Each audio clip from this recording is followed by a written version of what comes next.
Hey everyone, I'm Sydney, I'm 26 years old, and I'm paying off debt, investing, and building financial confidence in real time. I am by no means a financial expert, however, I'm learning alongside you and documenting the journey along the way.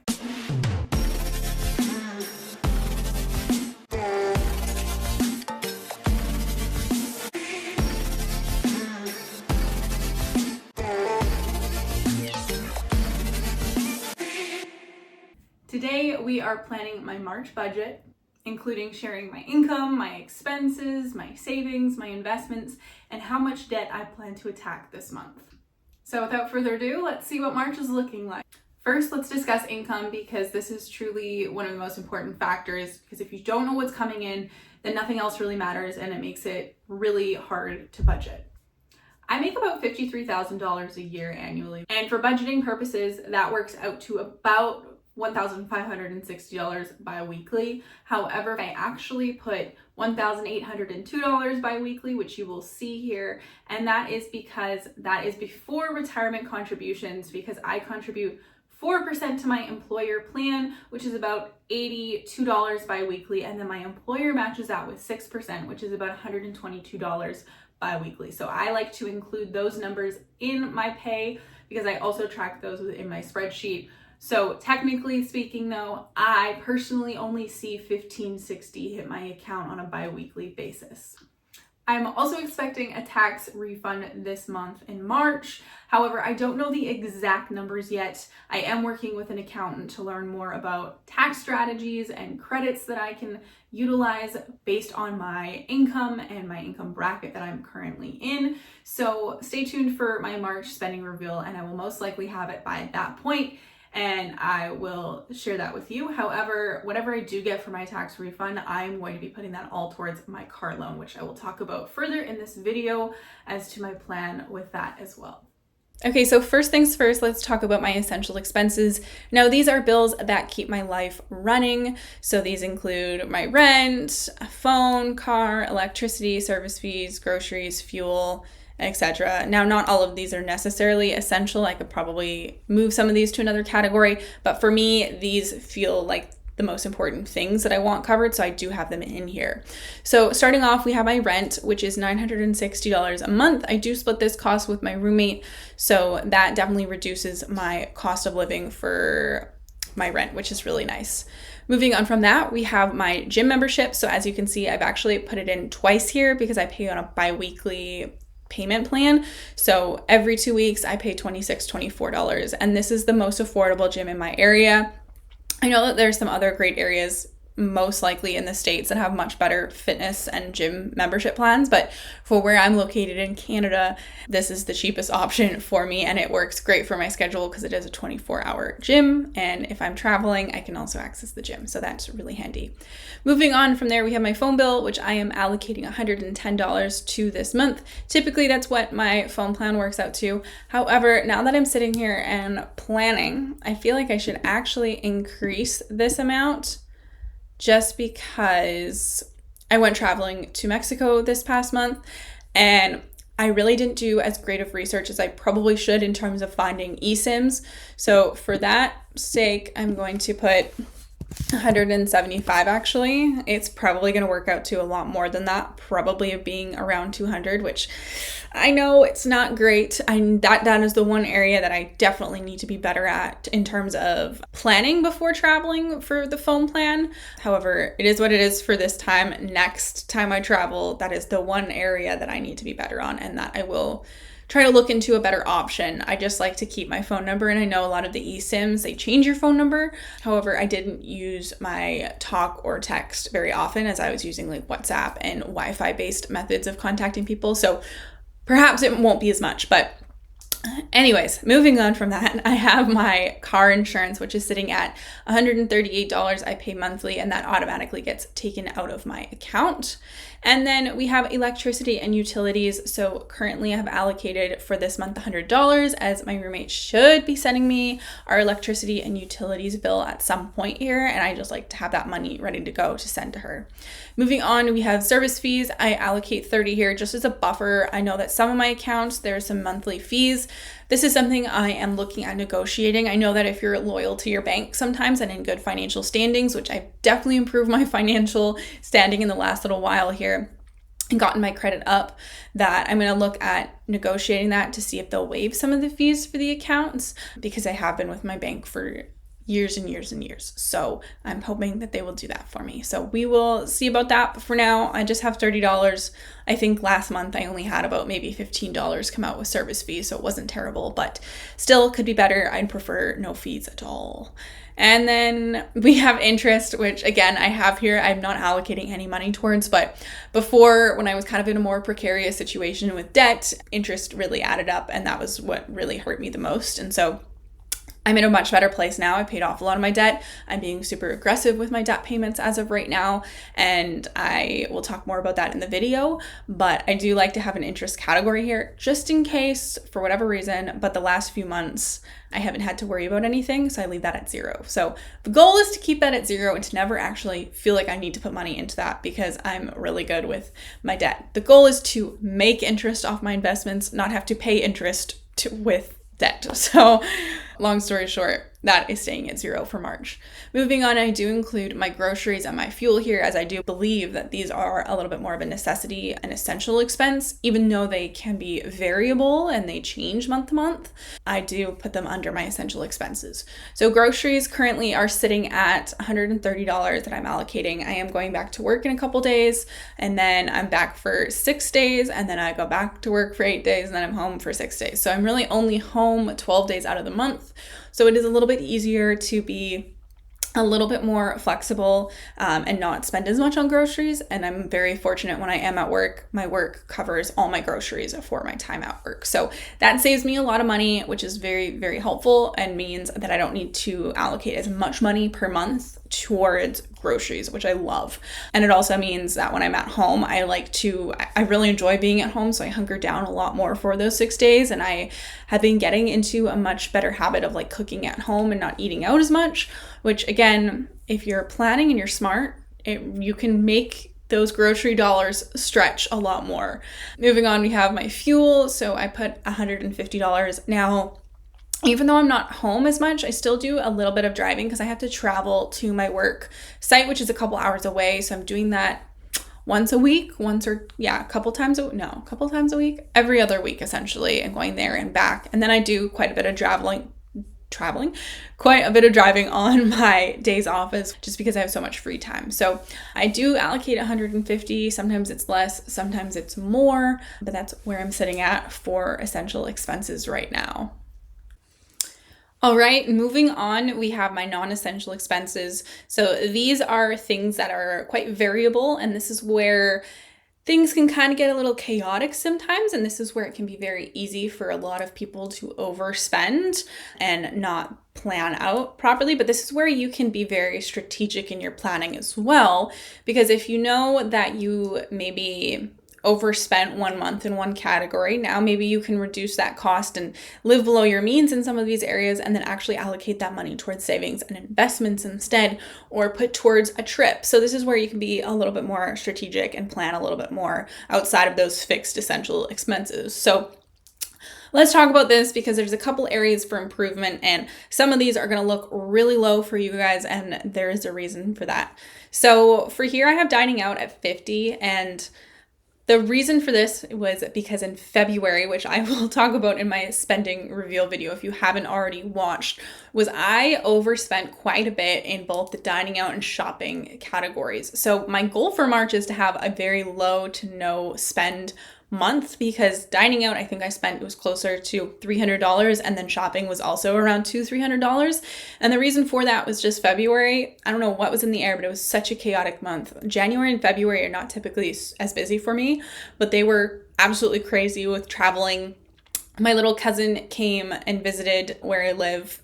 I haven't seen him in about 3 years with his girlfriend, so I took them out for dinner and I paid for the dinner, which is something that I really wanted to do, so I'm very thankful I was able to do that. I had to do some shopping, so I got a dress for the wedding, and a lot of last minute things that I just didn't add or account for in my budget for February, so I overspent, which is totally fine. We're still in a good standing, but for March, I definitely want to be more mindful going into March and reduce those costs. So again, one of my goals is to have a no spend / very low spend. I am putting $50 in dining out still, just because I feel like there's always something that comes up and I don't want to be unrealistic with putting things at zero and then feel guilty if I do go out for one meal or coffee with a friend.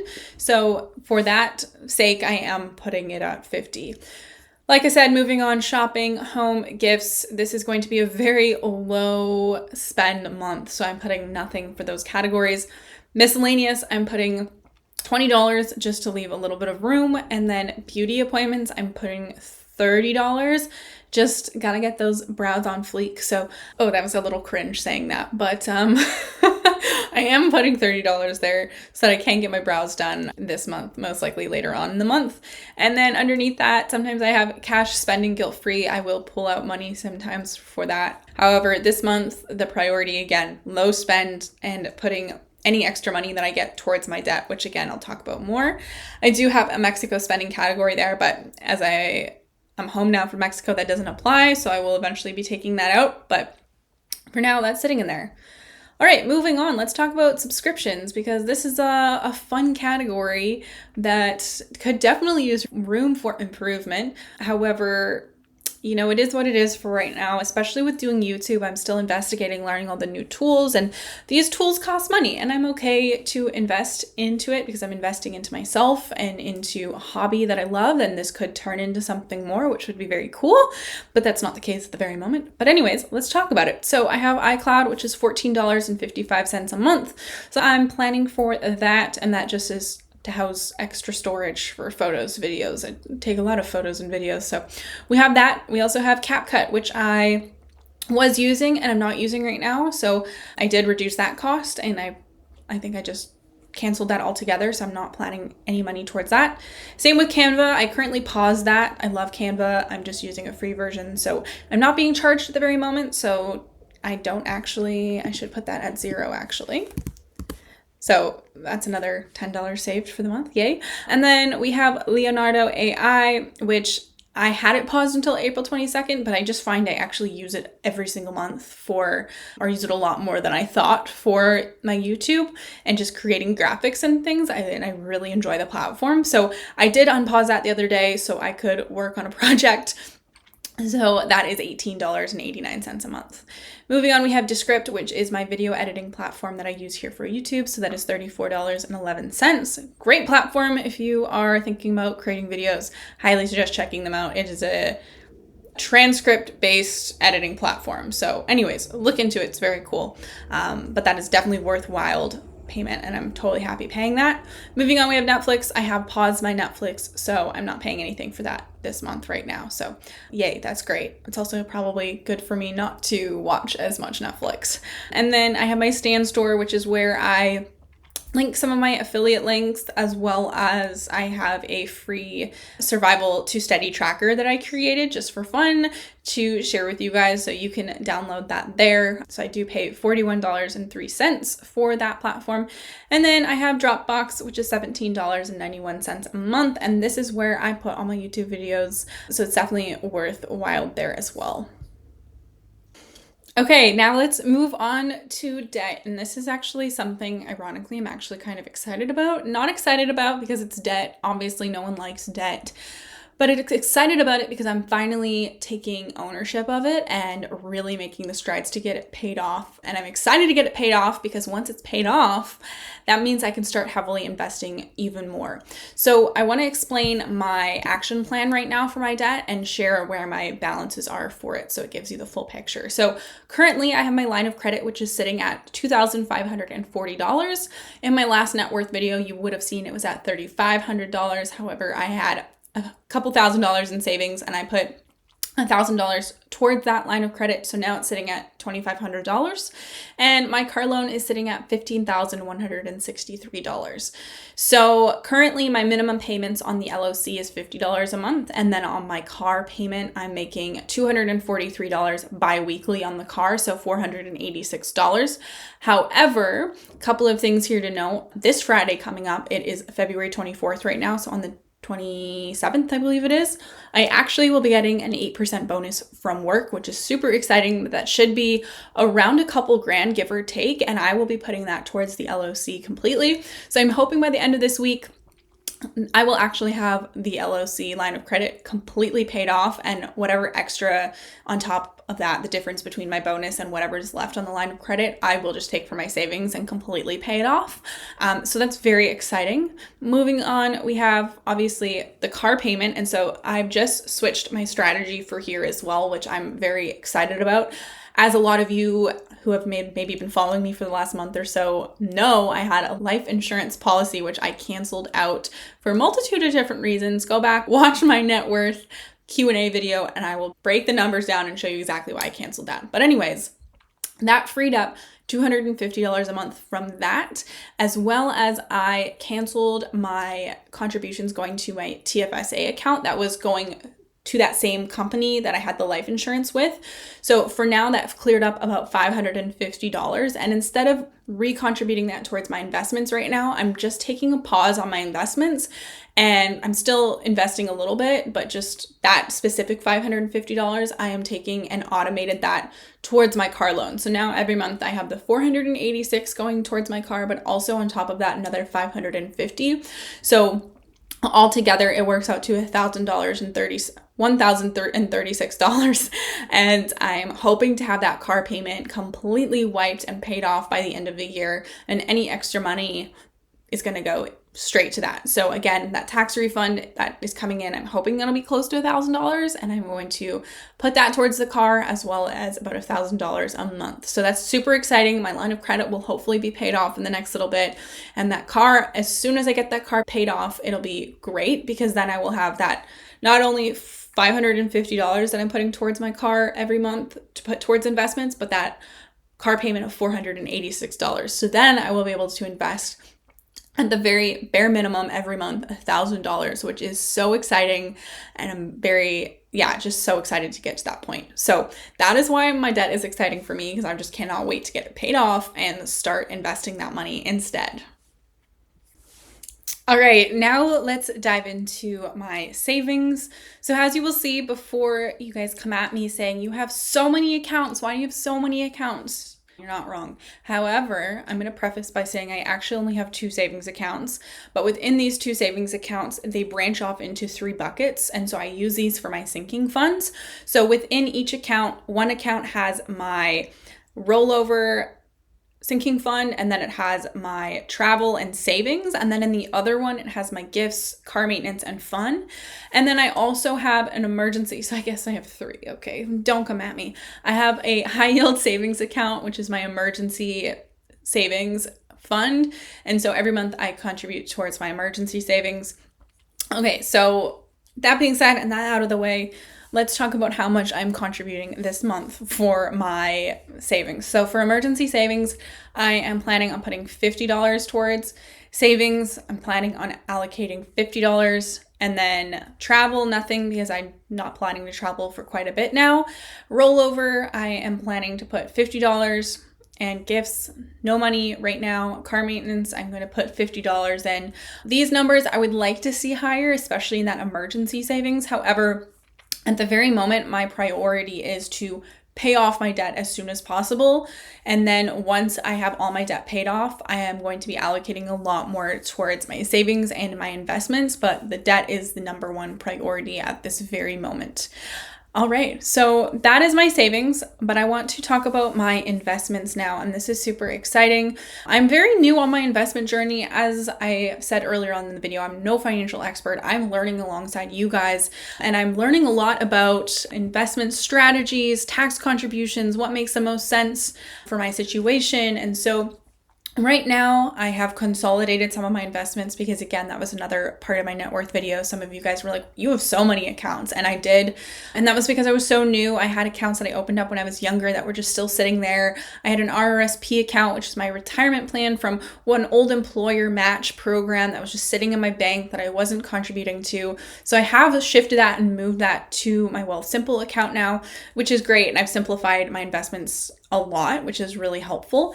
So let's talk about them. First, I have my defined contribution pension plan. So this is my employer match program. So I contribute $163.24 a month, and that is the 4% that I contribute.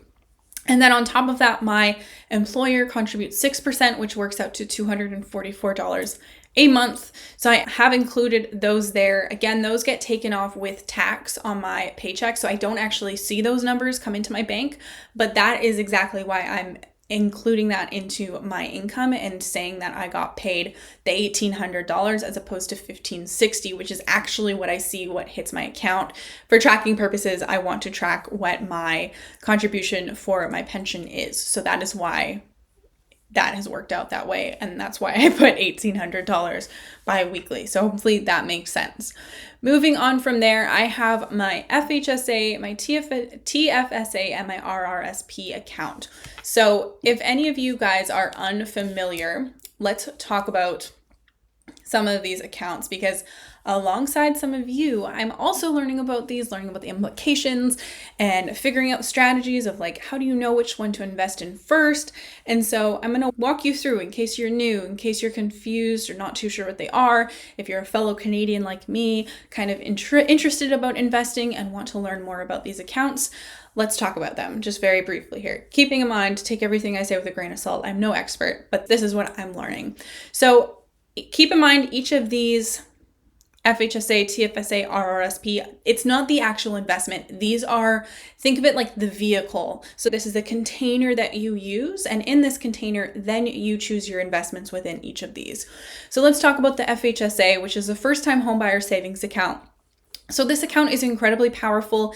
It's basically a hybrid between an RRSP and a TFSA. So contributions are tax deductible like an RRSP, and the money grows tax-free, and withdrawals for a qualifying first home are tax-free like a TFSA.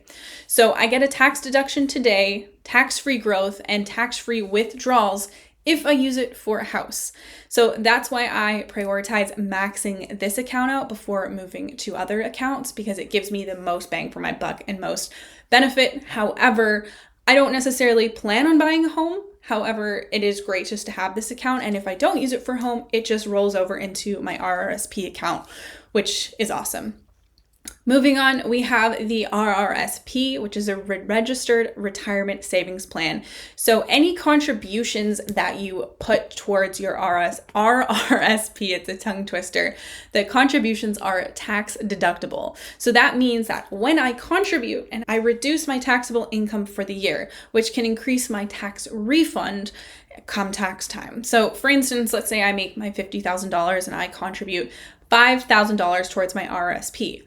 Throughout that entire year, my employer was taking tax off all of my paychecks throughout the year, including that $5,000 that I contributed. So now come tax time, I'm actually going to get those taxes back from that $5,000 that I contributed towards my RRSP. So this is really great. However, the trade-off with this account is that when I withdraw in retirement, so in years to come, I'll pay income tax on that money. So RRSPs are especially helpful if you're in a higher tax bracket now and expect to be in a lower tax bracket when you go to retire, which is most of the time the most common thing, because then you're not paying as much taxes later on as you would today. And then last but not least, we have the tax-free savings account, which is the most flexible account. So contributions are not tax deductible, so you do still pay your taxes. However, investments that you put into the account, so your contributions grow tax-free and withdrawals are completely tax-free. So no tax going in, no tax coming out. It's great for long-term investing or flexible goals because you can withdraw without triggering income tax, which is really, really great. And so for me, I know some people believe that you shouldn't invest while you're still in debt. However, for me, I do believe in investing money, even just a small amount while I have debt, to keep that habit going. And I do think that you should always take the employer match, at the very least, even if you have debt, because that is free money you're leaving on the table. And then for me, I believe in contributing small amounts consistently and keeping the wealth habit building alive. So keeping that all going while I am paying debt is very important for me, especially considering it is the most critical time in my life at 26 to have money going into the market, because the longer my money has to sit in the market and keep that time compounding, the bigger my investment return will be in years to come. Again, anything can happen in the stock market, but for the most part, historically speaking, I will see a return. Hopefully that makes sense. So that is my budget for March, which means my total income expected is around $3,600. My total planned expenses, savings, investing, and debt, which is equal to $3,000, means that every single dollar that I budgeted has a job. If extra money comes in, great, that goes straight towards my car loan. And if I overspend, we just adjust and we keep moving forward. Now, if we're going to break this down further, I think this is always really interesting to share. My essential expenses break down to 48.15% of my entire income for this month, and my non-essential expenses work out to 6.28% of my income this month.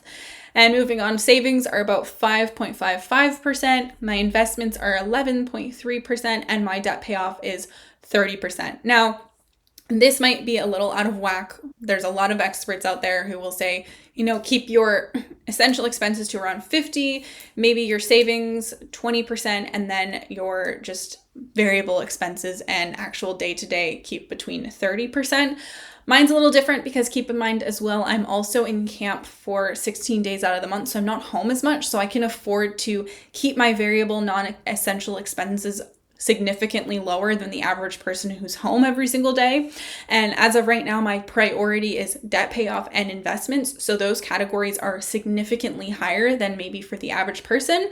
And that's just for this season of life. Now, I hope that in the near future, once that's all paid off, these numbers might shift a little bit and I might be able to balance it out a little bit more, where I'm not living so tightly below my means for non-essential expenses, because I could probably afford to bump that up a little bit more. However, that is what I'm budgeting for March. That being said, that is today's video. Thank you so much for watching. If you're new here and just stumbled upon this video, please feel free to give the subscribe button a nice good old click. It means the world to me and it really helps the channel out a lot. And stay tuned for future videos. I have my Mexico budget and spend with me video. That'll be revealing how I budgeted and what I spent on my vacation and how much that came to, as well as my February spending reveal video coming soon, and a lot more videos coming up in the future that I have planned that I'm very excited about. That being said, thanks so much for watching, and I'll see you guys in the next video.